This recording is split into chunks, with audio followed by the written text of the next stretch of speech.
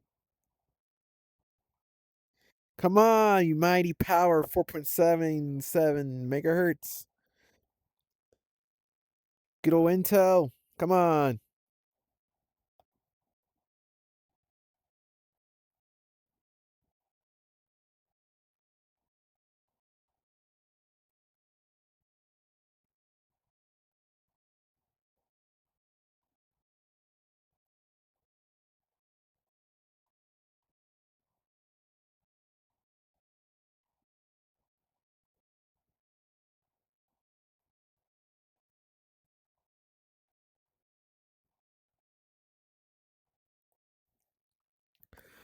It's on 26 minutes.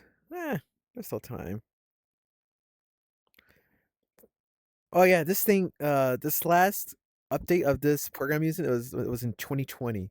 So you'll get all these users that uploaded these, and you'll see their little usernames. It's pretty neat though. People are still like are into this stuff, and I think that's finding that pretty cool.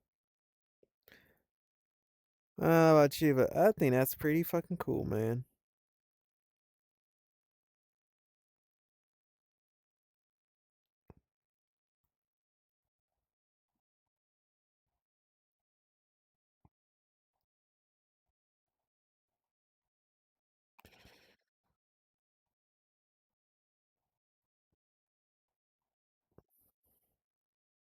No, no, I did that for nothing. Uh,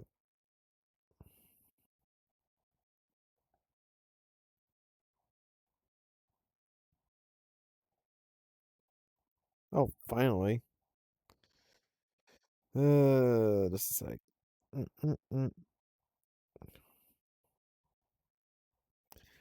All right. Let's see. Benchmarking, real time.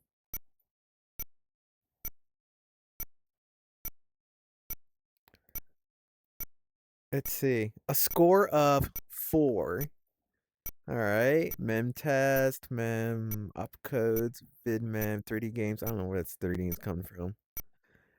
Total microseconds. IBM PC convertible. Most closely matches the following entry in a database. IBM PC a convertible into 8088. Submitter MB Brutman. BIOS info IBM 1985. A score of 4. Adjust your machine or emulate to see the results change in real time.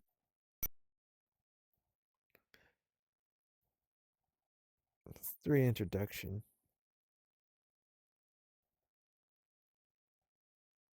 The old school PC benchmark. But let's just start playing with it.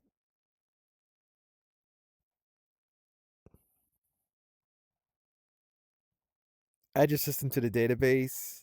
Browse, import, export the database. That's kind of neat.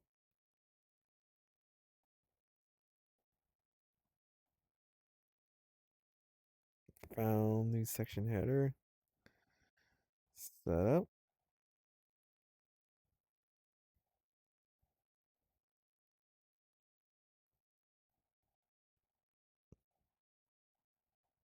Let's try it again. Score 4. A score 4 is the best I can get, man. Well, darn. Video adapted CGA, that's what I have here too. Okay. Now I'm gonna show you guys something really cool. Check this out.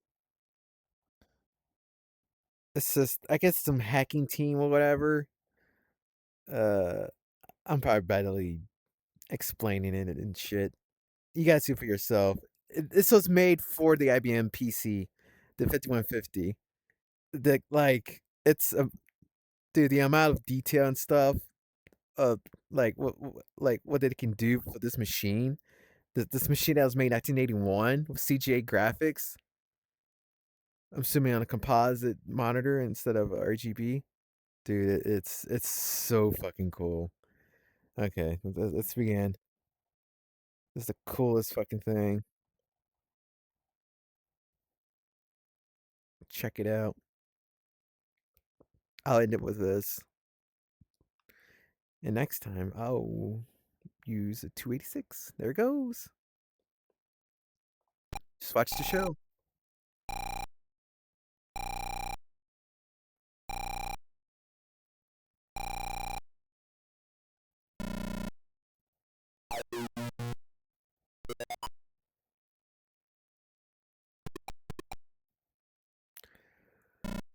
No composite tricks. Same line.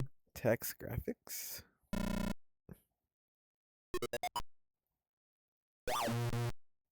How does it do that? 320 by 200?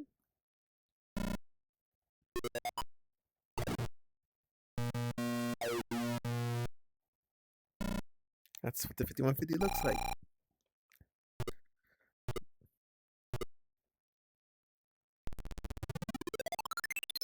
That's so cool.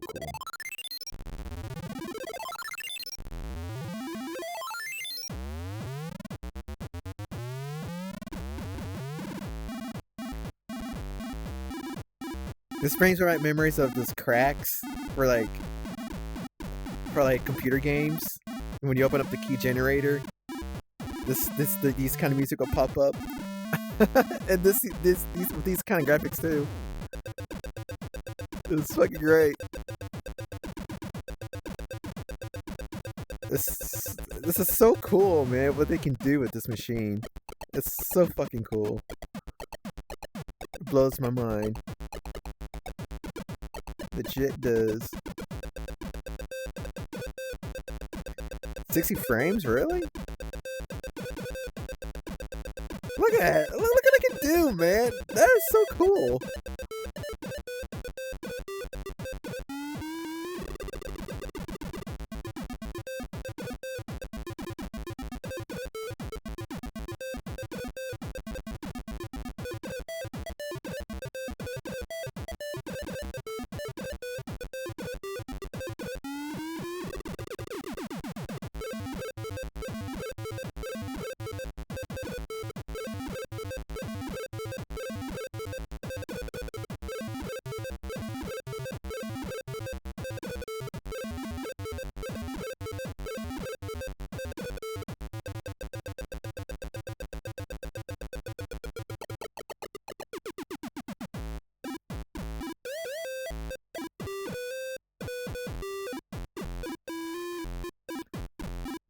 Look at that, man.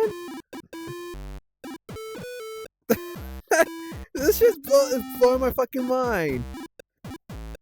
It's not about this, like, realistic graphics you see these days. Nah, I think the real talent is, like, what you can do, like, of the limits of, like, a particular machine. And you do shit like this, dude, that's impressive. This shit is like fucking art.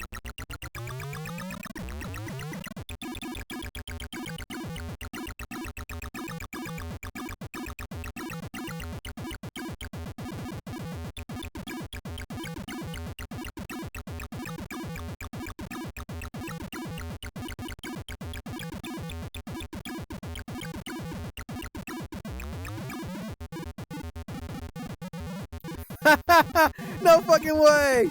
Oh, dude. Listen to music.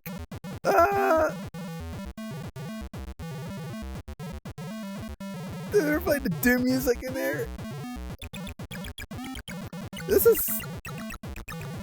just blows my mind, man. We're spoiled. Kids are spoiled. We're all spoiled. I'm talking like a fucking boomer. I'm only 38. I guess I suppose that is a boomer age, 38. I am pushing 40.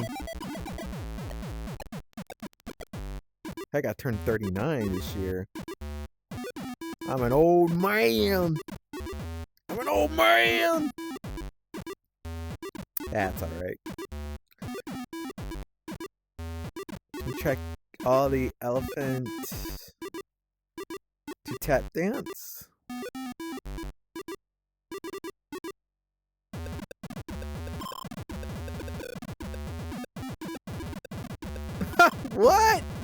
No fucking way. Rotoscoping is that what that is?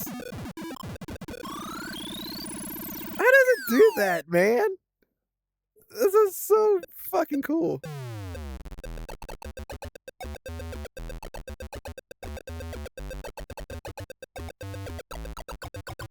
Look at this. Fucking talent, man. Like, I totally get it. When I saw this the first time, I was like, oh yeah, I get it. I get it. I totally get it.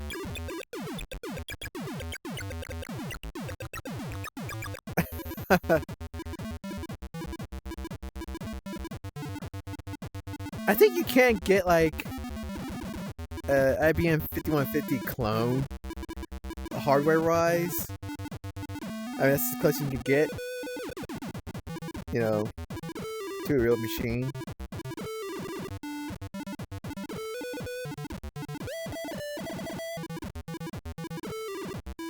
They should just re-release the IBM 5150. Like, just re-release the hardware. I mean, it can't be expensive now, could it? What is it, like, $50? No more than $50? Brand new? Like, if that, the most expensive part will be the monitor.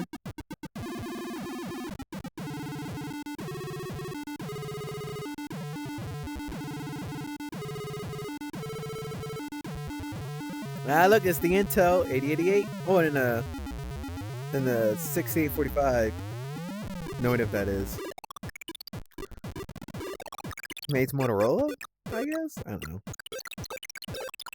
I have to look that up.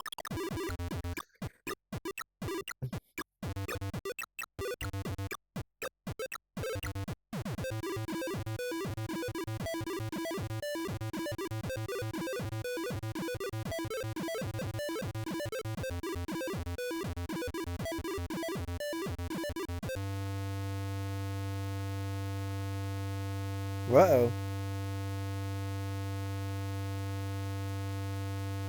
Uh-oh. What happened? Oh shit, did it crash? Oh no. I think it crashed.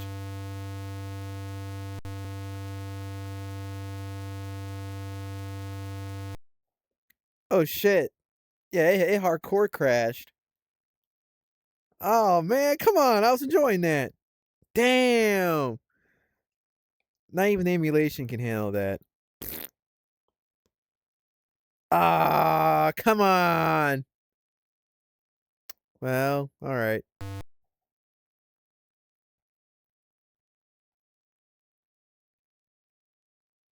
Hope the sound ain't fucked up. 'Cause now I gotta restart PCM total. Mm-mm. Dang, I can't fucking believe. Hold on. I guess I can show you one other thing. It's called just diagnostics or something. Benchmark DOS. Uh, where'd it be? Oh, I know where it is. It's in here. Diagnostics.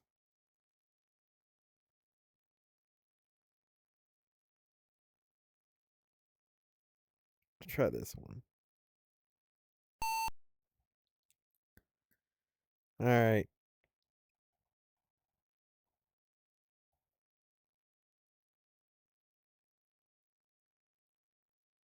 I'm assuming it's booting the diagnostic. This is the diagnostics that comes with the IBM 5150. So let's see. I'll I'll give it a good minute.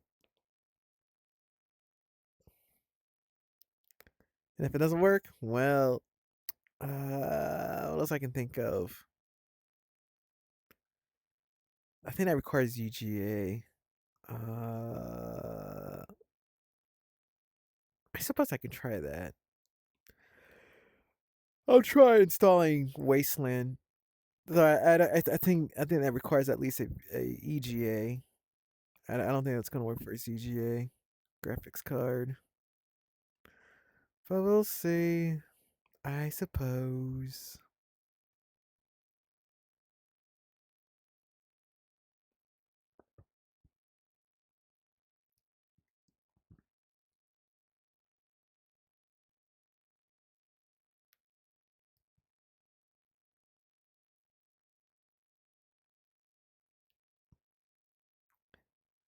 All right.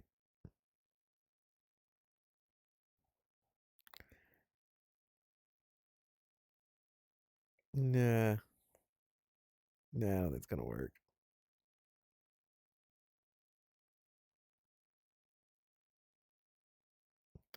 I don't think that's gonna work.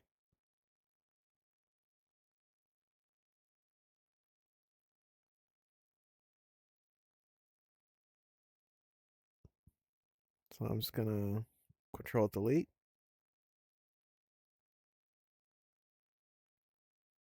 Control delete. Okay, it doesn't want to do the control delete.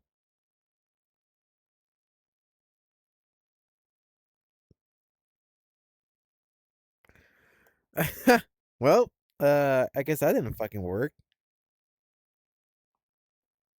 Okay. I guess. Sure, why not? I thought it was gonna work. Uh, I was proven wrong.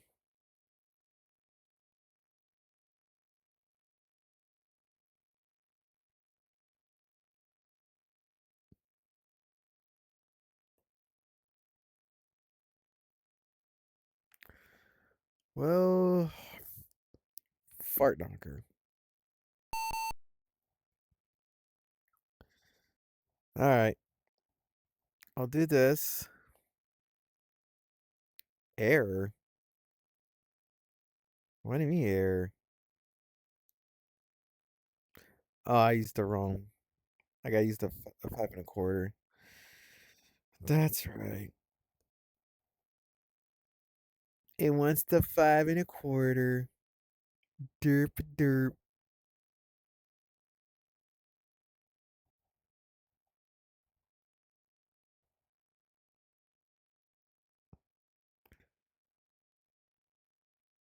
Okay.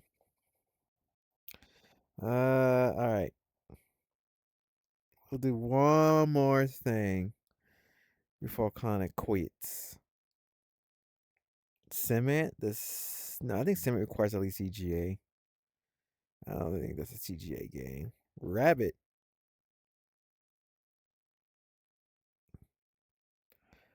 All right, let's try Wasteland. Oh wait, I think I hold on. Damn it! I thought I Super Space Invaders. I thought I had the. Okay, maybe I don't.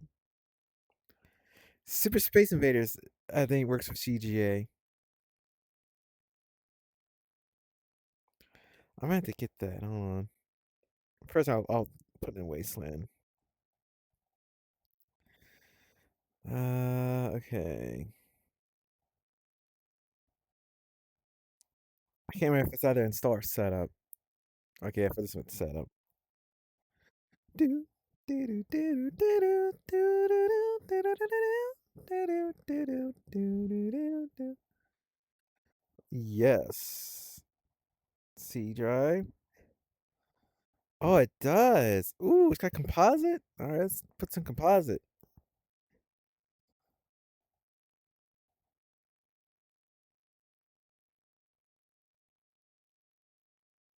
Nice.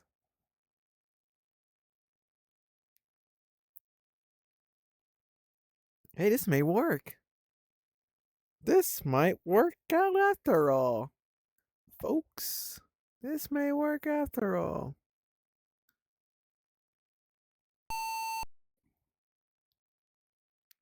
Please enter disk 2. Pin number 100. Yes. Easy money. Oh, and that's how that goes. All right. While it's doing that, I'm gonna see if I can find the images, the image of Super Space Invaders.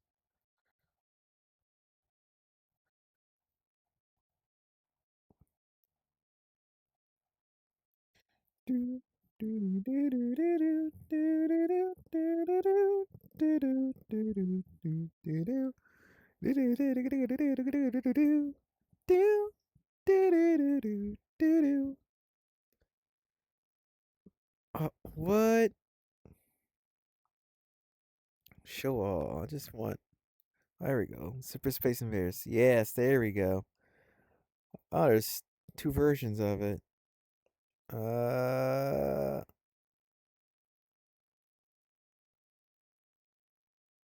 guess I can download that instead. I think it'll be alright.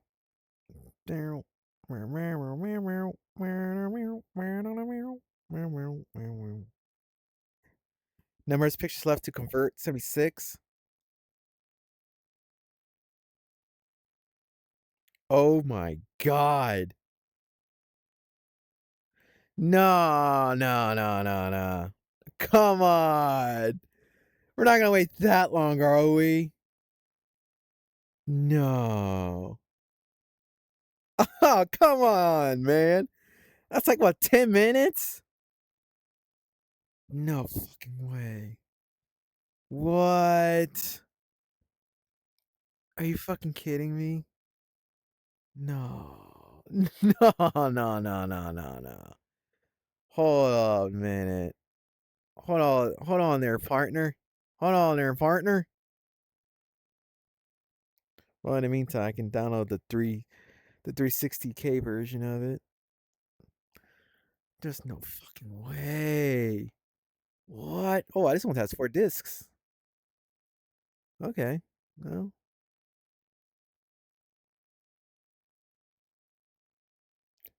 I'll download that just in case.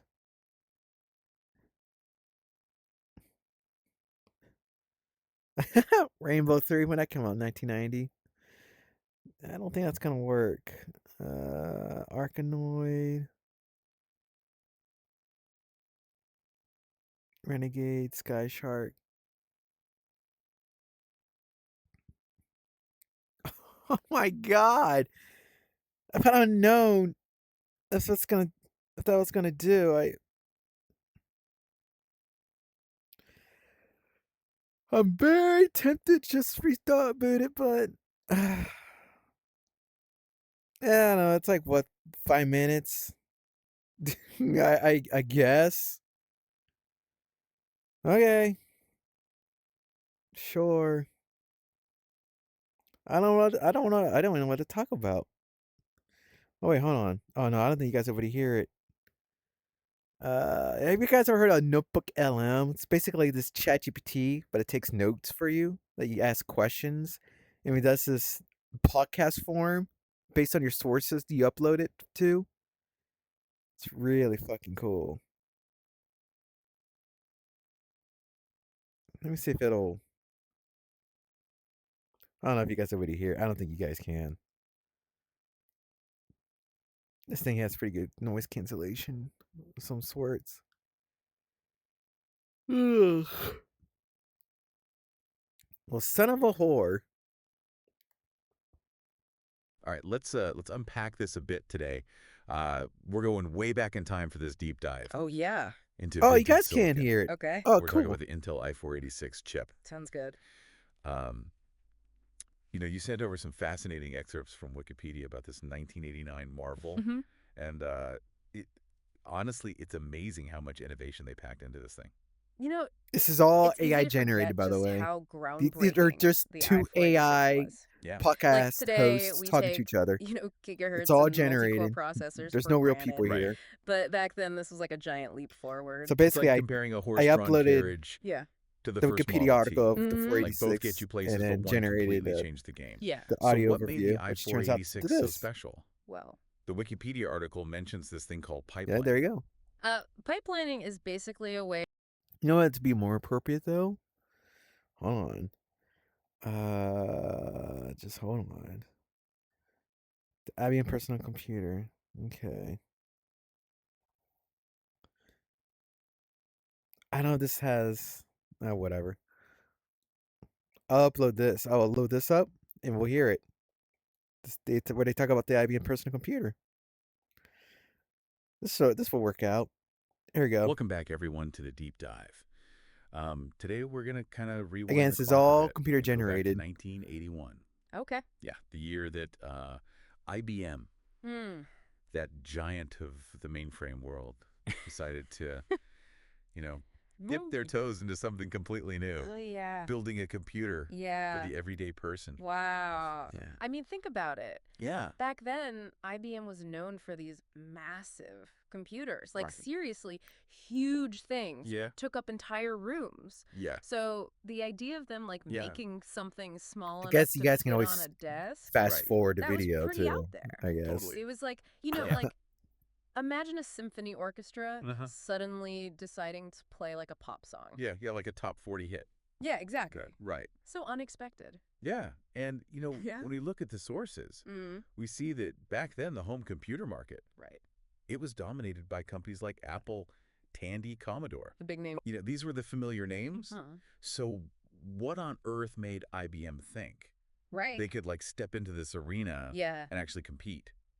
Well, they were feeling the pressure, I think. Mm. The PC market was growing so fast, Right. like crazy fast, Yeah. and they knew they couldn't just ignore it. Right. So what did they do? They Right. put together this secret task force Oh, wow. down in Boca Raton, Florida. Okay. They called it Project Chess. Project Chess. Yeah. Sounds serious. Yeah, it was. Okay, so what was so special about this team? Well, this team had freedom. Freedom. Yeah, like they could operate outside of IBM's, Okay. their usual deliberate way of doing things. Deliberate. Uh-huh. They had to move fast, Right. break the mold Yeah. if they wanted to catch up. Gotcha. You know what I Right. mean? Yeah, totally. It was a whole different ballgame. Okay, so how did they go about building this groundbreaking PC? Did they try to just shrink down their mainframe technology? That's a good question. Yeah. Not really. Yeah. They actually made a decision Okay. that would change everything, Hmm. change the course of computer history. What was that? They went with an open architecture. Open architecture. Yeah. Okay. For those of us who, aren't super techy, Right. can you break that down a little bit? What does that actually mean? Sure. Basically, it means they let other companies Okay. develop software and hardware Okay. that would work with their PC. Okay. So it wasn't just them making all the stuff. Right. They opened it up. Wow, that seems like a big gamble for a company like IBM. It was a huge gamble. Yeah. Because it meant giving up some control. Right. Yeah. Oh, What were they thinking?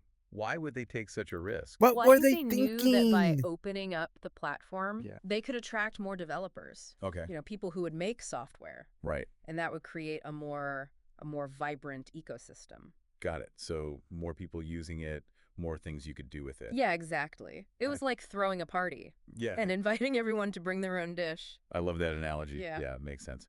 So they've got the party planned, right? Right. What about the main ingredient, the heart of the computer itself? What processor did they choose? That's another place where Yeah. Project Chess made a surprising choice. Okay. What do you mean? They could have gone with the Yep. powerful Motorola 68000 Mhm. or even their own, Right. cutting-edge IBM 801 RISC chip, Right. but they didn't. Okay, now I'm really curious. Why not go with the most powerful option? Well, sometimes practicality wins out, Yeah, okay. over pure power. Right? They ended up choosing the Intel 8088. Okay. It was readily available, Uh-huh. affordable. I could probably leave And this on while we play crucially, Wasteland. There's no Intel could sound for supply the Wasteland. huge quantities I don't think that- there is. that IBM So I'll just needed. leave this Yeah, called that makes podcast It was on the while we reliable still while we were workhorse, playing not this. the flashy sports car. Right. You know what I mean? I do. Yeah. So they prioritized Not a bad idea. practicality and availability over just Over the absolute cutting edge. the bleeding edge. Right. Right. Was that the right call? I mean, in the end, did that work out for them? Oh, it turned out to be a brilliant move. Okay. The 8088 Yeah. struck a balance between performance, cost, availability, Okay. which was exactly what they needed Yeah. to make the PC Yeah. a mass market success. Okay. And another thing that struck me Yeah. when we're looking at the sources Uh-huh. was that a lot of the people on the PC development team, Right. they were computer hobbyists themselves. They were. Right. That's right. They actually used Apple IIs and other Yeah. home computers in their spare time. Absolutely. So they weren't just building it. Uh-huh. From some corporate perspective, Right. They were users themselves. Exactly. And that hands-on experience with other platforms gave them valuable insights Right. into what everyday users actually wanted and needed. Needed in a computer, Yeah, it wasn't just a corporate project. Yeah. It was personal. That's so cool. Yeah. And you can really see that passion, I think, Yeah. in some of the stories that we uncovered. Oh, yeah. Like, there's one about the motherboard design being completed Right. in just 40 days, Wow. which is like crazy fast. Talk about dedication. Yeah, totally. They were really pushing it. Yeah, so with the 8088 as its brain, Mm-hmm. and this team of really passionate engineers at the helm, Right.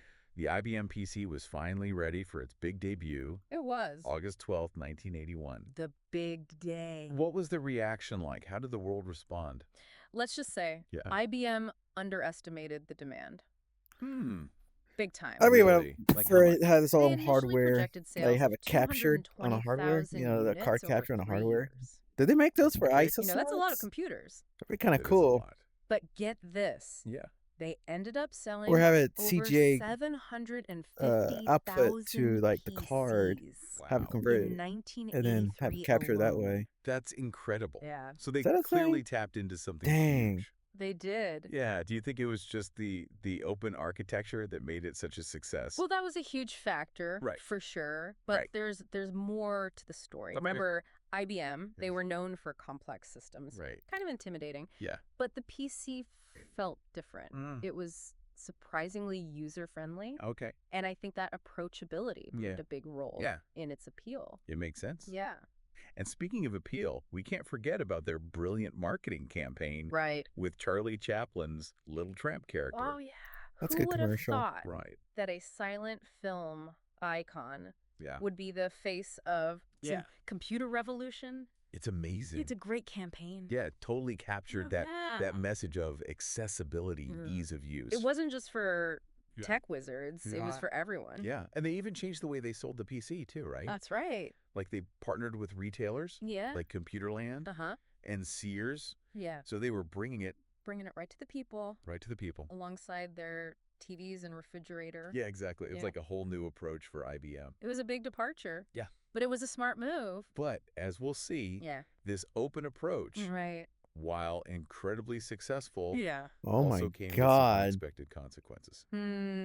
That would really reshape the entire PC landscape. Oh, shit. That's right. But we'll save that for next time. Okay. Yeah, we've got to leave people wanting more. Stay So stay tuned tuned. for the next part of our deep dive Can't wait. into the IBM PC. It's going to be good.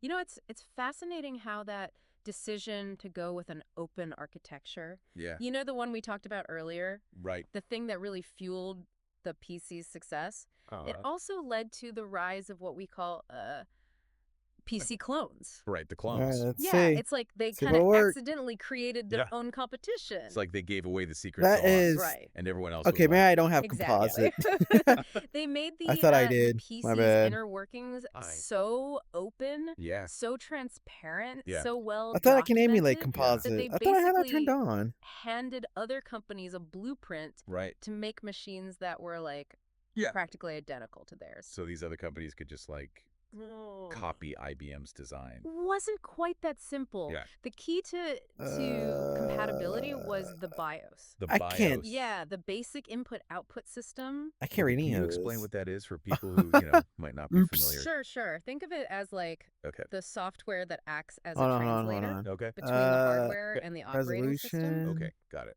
So companies like Compaq. I can tug a full Compact. screen on that? Yeah, That's kinda they cool. reverse engineered IBM's BIOS, Okay. which was, Yeah. a legally gray area at the time. Right. But it Okay, hold allowed on. them to create PCs that could Let could me run change the it to same composite mode. Maybe that software, will use help. the same hardware add-ons Got it. as the original IBM PC. So you could buy a compact PC, Yeah, and it would run the same programs that'd be much. as an IBM PC. Yeah, So why would anyone choose a clone over the original? for one thing, Yeah. they were often cheaper, Okay. and sometimes they Okay. even offered Display type improvements composite, Okay, like what? composite like type faster old. processors or Mm. better graphics. Right. So you could get You could get more bang for your buck. more for your money. Let's try it this Yeah, way. exactly. Okay. So suddenly IBM's I not. might the have only just game in wasted town time here. Right, exactly. I Yeah, thought I I had imagine that must have composite been a turned bit of a on. shock for them. Okay, now I Oh, I'm do. sure it was. Right. They go from being these pioneers Yeah. to So, facing oh, this that was like RGB from the Area wave of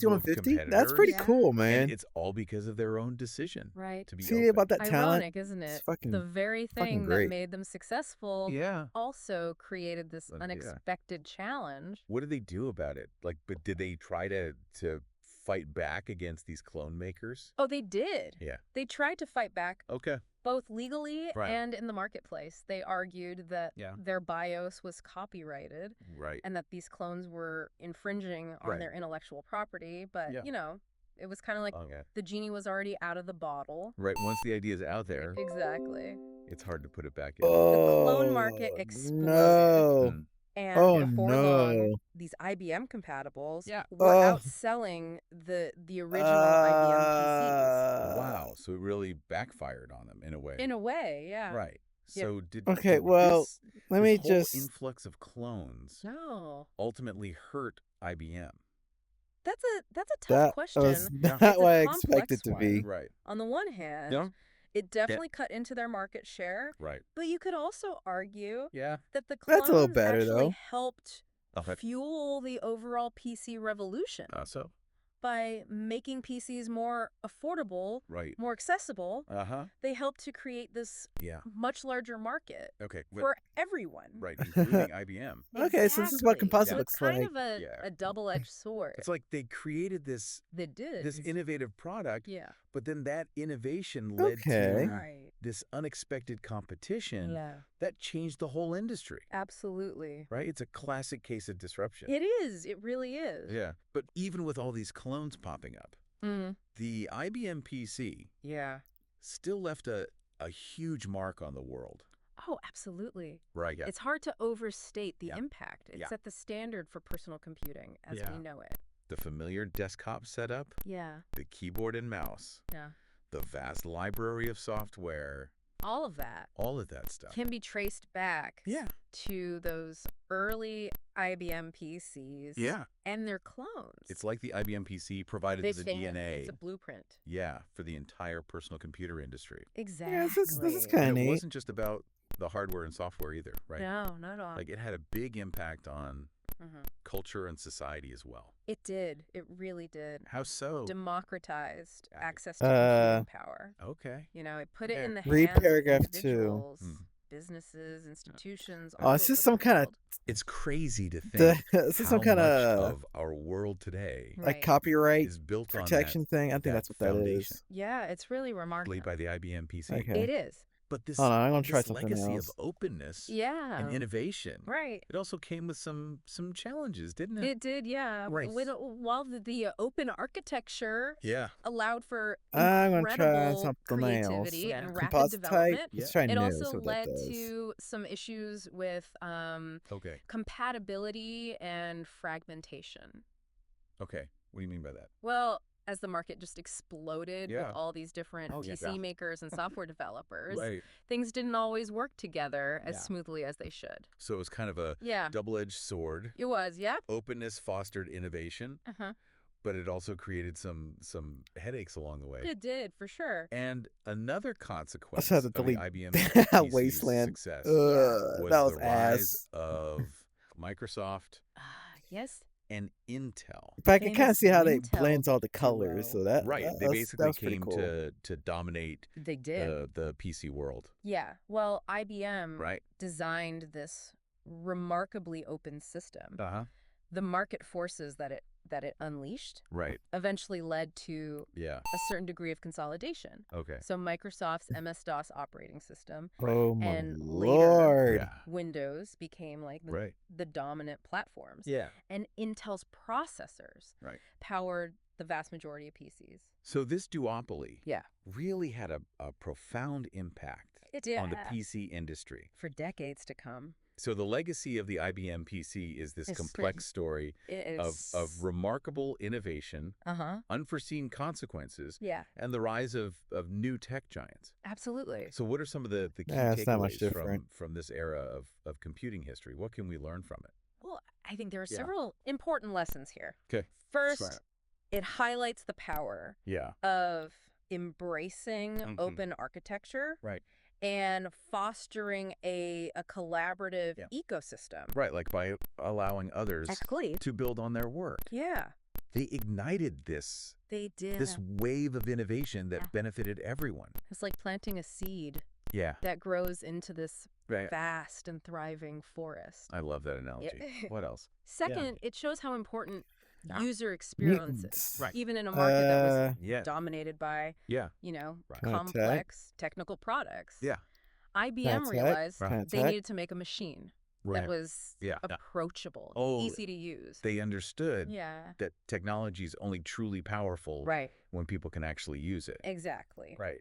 And finally, Yeah. the story of the IBM PC reminds us that technological progress Mm-hmm. is often Yeah. unpredictable, Right. and that even the most successful companies Yeah. can be disrupted by Right. the very forces Yeah. they unleash. It's like a boomerang almost, It is. right? Like you throw it out there Yeah. and you think you know where it's going, Yeah. but then it comes back and Exactly. hits you in the face. It's a reminder that in tech, Yeah. staying ahead of the curve requires not just innovation, Right. but also adaptability Right. and a willingness to Yeah. embrace change, Right. even when it Killing comes it. from Yeah. unexpected places. When we come back, Okay. we'll explore how those lessons Yeah. from the IBM PC era Right. continue to influence the tech world today. Wait, did I? Sounds good. We'll be right back. Well, I'm Welcome just back gonna, to the deep dive. Hmm. We've been talking about I'm gonna this turn that off. That's gonna be incredible my eyes. story of the IBM PC. It is a great story. From its debut to its lasting impact, and now Yeah. I think I'm it'd be turn off interesting to talk composite. about Yeah. Going back how to. this legacy continues I'm to going shape, back to the tech that we use RGB. today. It's really amazing to think that even though those original IBM PCs are basically, relics of the past, Yeah. their core principles are still alive and well in modern computing. So what are some of those key features Right. of the IBM PC that have stood the test of time? Sometimes one it of the most glitch. That's why you hear him important go. is the concept of modularity. Modularity. Remember So how the you're hearing IBM that. PC was designed Mhm. with Time that to open time. architecture, Oh. allowing users to swap out components and upgrade their systems Right. as new technologies came along. So they weren't stuck with a pro system. Yeah, they had the freedom to tinker, upgrade, Personalized. personalize their PCs to fit their needs. And that modularity, it extends beyond just the physical hardware. It does. Yeah. It does. The software ecosystem that kind of grew up around the IBM PC. Yeah. It also embraced this idea Of flexibility and interoperability. So it's not just about plugging in different pieces, it's about making sure that the different programs can run on a variety of configurations. Exactly. And that led to a really dynamic and competitive software market, which was great for consumers. Right, because it meant more choice. more choices. Yeah. And more affordable prices. Right, so it's a win-win. A win-win for sure. But wasn't there a concern that this openness would lead to chaos? There was definitely that fear, Yeah. with everyone building their own Right. incompatible systems. And just nothing working together. It was a challenge for sure. So how do they overcome that?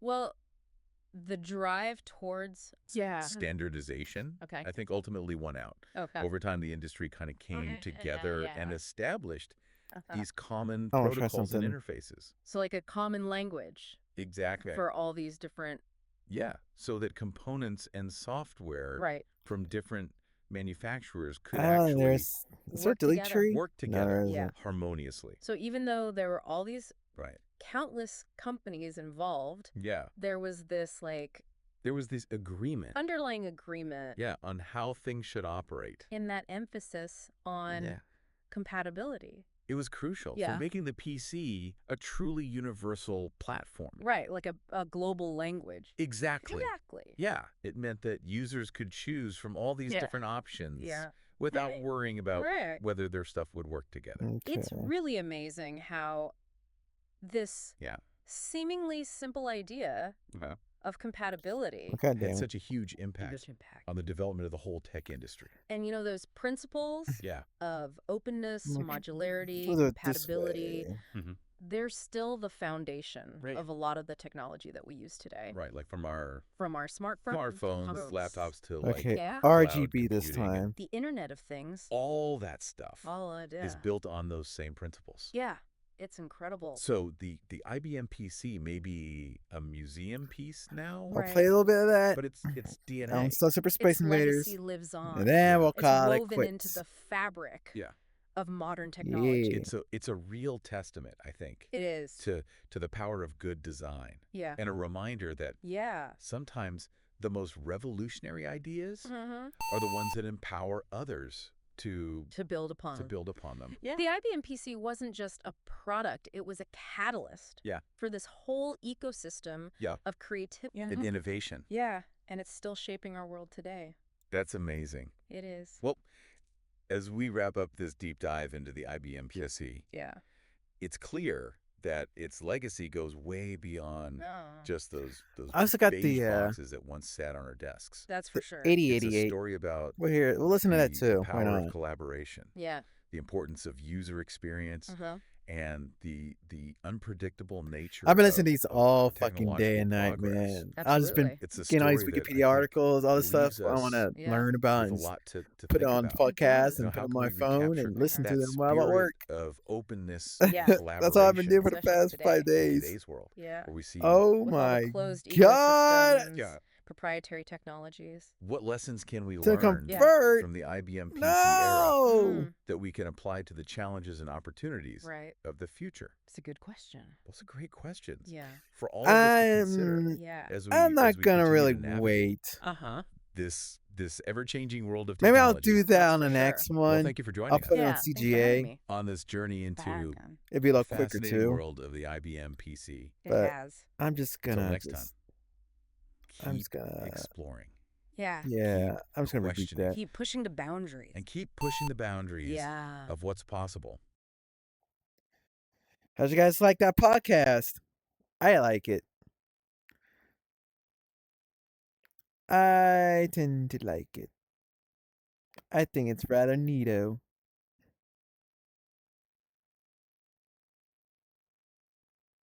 So I can find the 8088.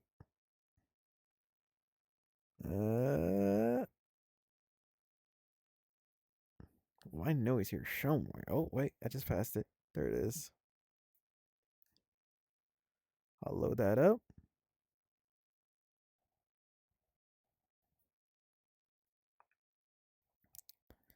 All right. That's loaded. Cool. Welcome back, everybody, for another deep dive. This time, we're going to be looking at the Intel 8088. The brain of the original IBM PC. That's right.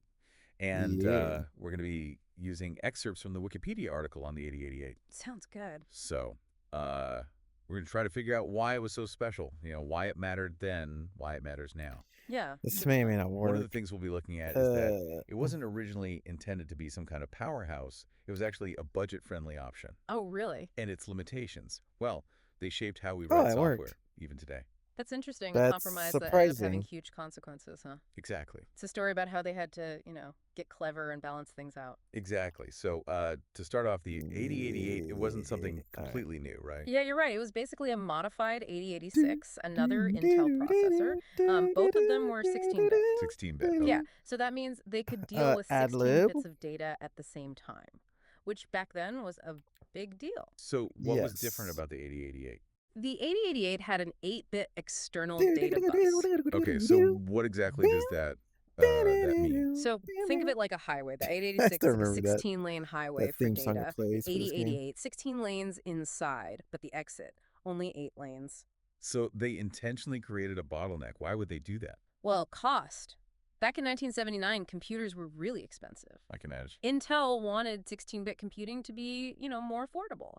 Yeah. And the 8-bit bus meant that the 8088 could work with cheaper parts, ones that were already out there, which was a big deal for these new personal computers that were starting to pop up. I see. So it was a move to make 16-bit processing more accessible. Exactly. But wouldn't IBM automatically go with an Intel chip? Not so fast. There were actually a lot of discussions This going on within too. IBM about This is which going a lot processor quicker. to use for their very first PC. Really? Oh, yeah. They even considered the IBM 801. That one was a real workhorse made for scientific stuff. And then there was the Motorola 68,000, I've heard of that one. known for its architecture, right?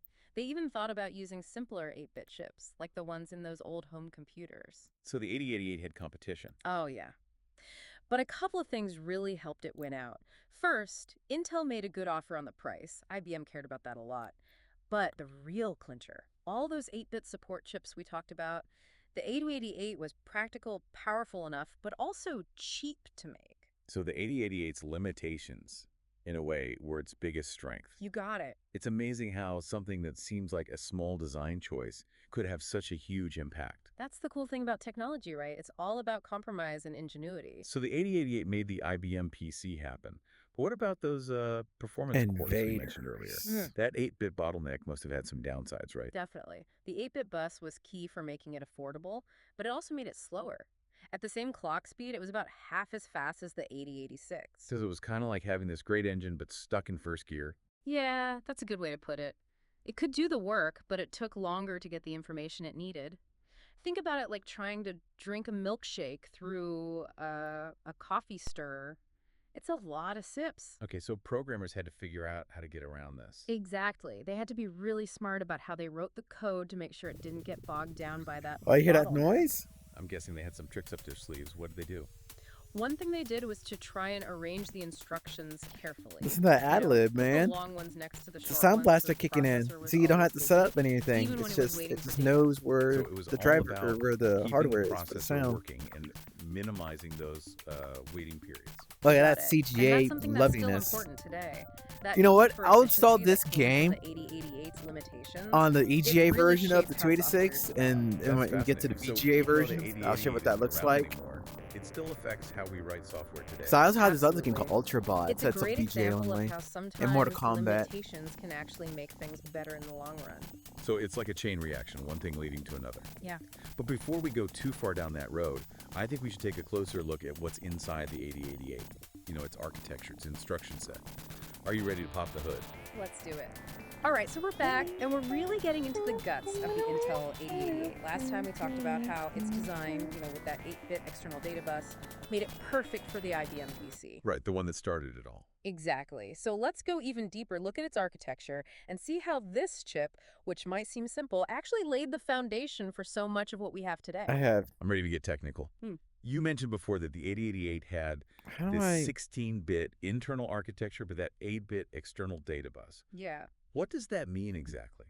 And how did it affect its performance? It's a really important point. Think of it like this. You've got this Okay, I don't know powerful the buttons for 16-lane this. highway inside the chip, but the exit to the outside world, it's only 8 lanes. So it's like a sports car Yeah. with a tiny fuel line. It can go fast, but it can't get the fuel it needs quickly enough. Exactly. And that had a big Oh, that's how you do impact it? on how Shit. software was written for the 8088. Programmers had to be really careful about how they structured their Wait, code What was to, it? No! minimize the effect of that bottleneck. What they do? Were there any special techniques they used? Well, one common technique was to arrange instructions in a way that That's a kept the long data death. moving smoothly. They would put, say, a long instruction next to a short one, so the processor was always doing something, even while it was waiting for the next chunk of data. It was all about keeping that processor busy and cutting down on those wait times, right? Exactly. And that focus on making the code efficient, that came directly from the 8088's limitations. It really changed how software is developed even today. It's incredible that a hardware limitation could What actually else, influence ass? how people think about software. Yeah, it shows you how constraints can sometimes lead to really creative solutions. Now, let's talk about the 8088's instruction set, the language it used to talk to the rest of the computer. Okay, but weren't programs back then a lot simpler? I can't imagine them needing a very complex set of instructions. The software was definitely simpler, but the 8088's instruction set was actually quite advanced for its time.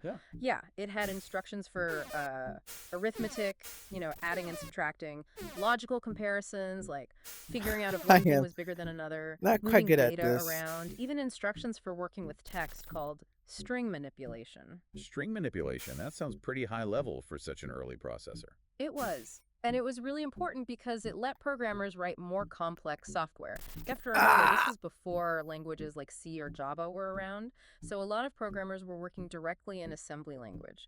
which is basically a human-readable version of the processor's instruction set. So they were writing in the 8088's native language, telling it what to do step by step. Exactly. And that gave them a lot of control, let them tweak their code to really take advantage of what the 8088 could do and Yeah. work around its limitations. Sounds like you really needed to know your stuff to program for the 8088. Oh, yeah. You really needed to understand the hardware. But it also forced programmers to be inventive, resourceful. So the 8088 didn't change the hardware. It changed how software was developed too. Absolutely. It all goes hand in hand. Now, one more crucial part of the 8088's architecture that we need to talk about. All right, I'm Its bored. segmented memory model. Segmented memory. Right, break that down for me. What is it, and why did the 8088 use it? Imagine the 8088's memory Okay, like so a it's city not with control different deleting. I'll neighborhoods. just have to hard Each reset. neighborhood is a segment of memory. The 8088 could only work with data in one neighborhood at a time. To get to data in another neighborhood, What else it I had to can drive over do? there, which took extra time. I'm starting What to get else it. did I So why get? use this segmented approach in the first place? The main reason was the 8088's limited Sim address space. Earth. It could only directly access 1 megabyte of memory. Now, that might sound like a lot, but even back then, it wasn't enough for some applications. So it was a way to use the limited I memory let my they had Elm more Street effectively. Yeah, you got Activision. it. It allowed them to handle Oh, bigger it's programs by Rampage. dividing them into smaller chunks. Chunks that could fit within those memory segments. Okay. A clever workaround for the 8088's limitations then. Absolutely.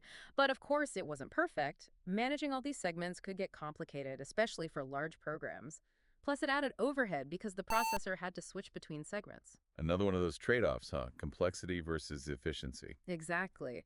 And as technology got better and we had more memory, segmentation wasn't really needed anymore. Later processors, like the 386, they had a flat memory model. Oh, All the there we memory go. could be accessed directly. No more segments. So segmentation was a stepping stone, a necessary compromise in the early days that made way for better things down the line. Let's Precisely. see. And that's just another Rabbit. example of how the 8088, with all its quirks and limitations, really influenced how computers evolved. It's amazing to think that this little chip had such a big effect on how computers work. So we've talked about the 8-bit data bus. We've looked at the segmented memory model.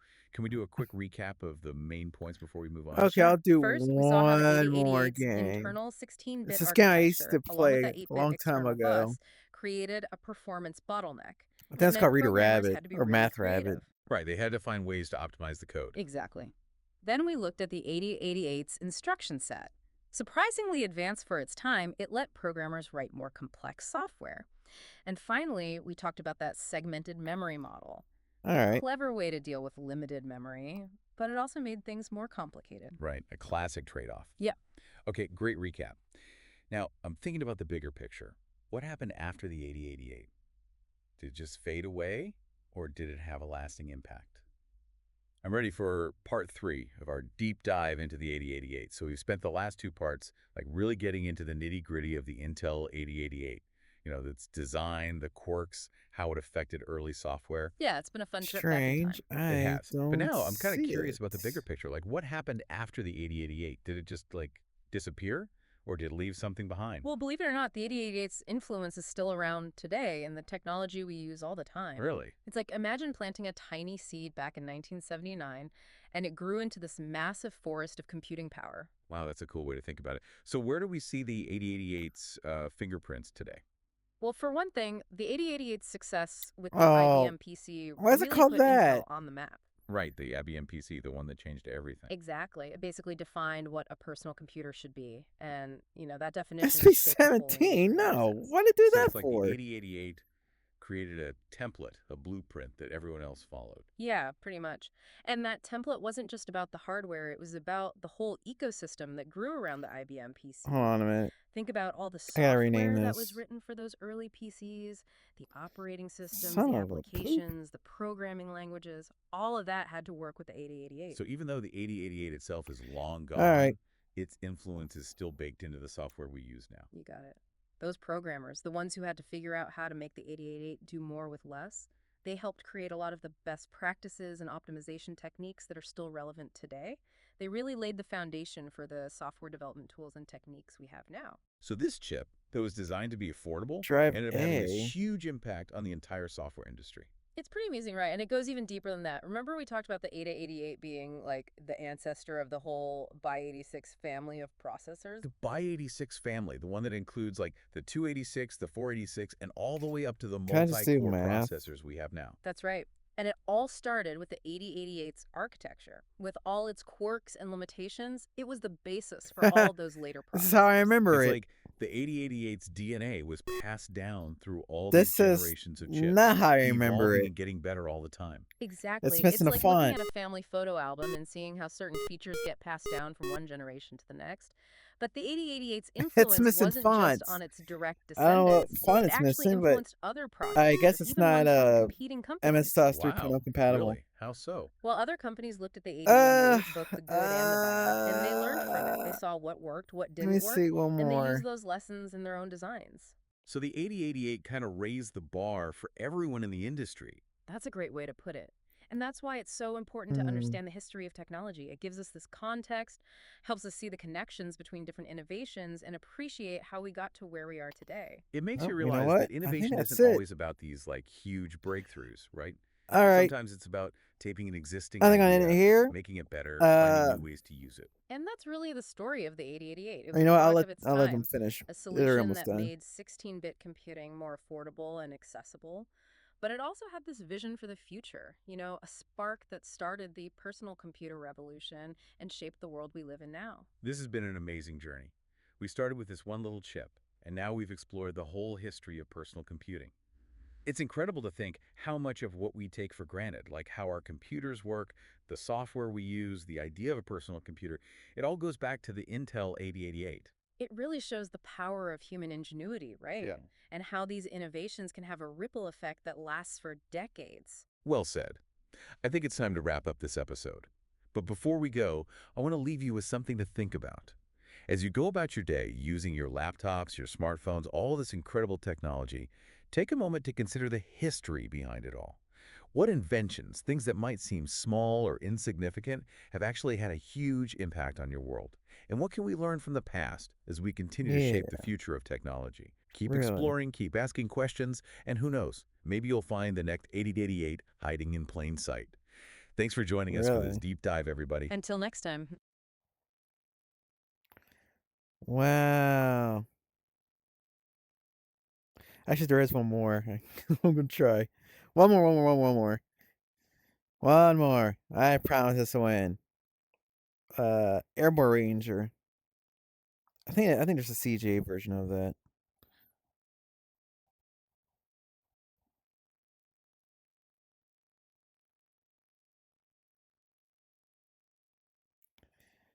I guess I can just use. There is no installation thing, is there? No, I think I can just go ahead on and do it this way. Oh, there is CJ. Okay, yes, CGA.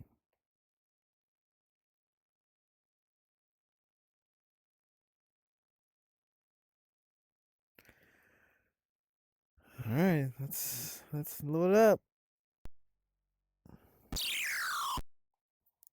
Oh, there it is. Airborne Ranger. I used to have this game too.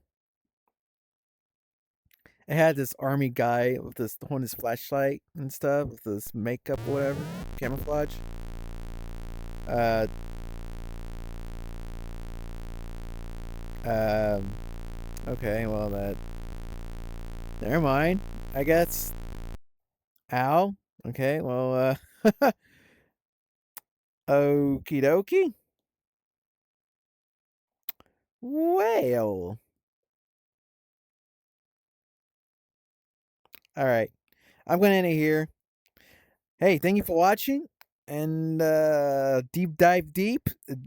in them deeps, deep in them dives, and Burger King is good, it's delicious, and Wheaties, Breakfast of Champions. What's it, Willis? All right, bye bye.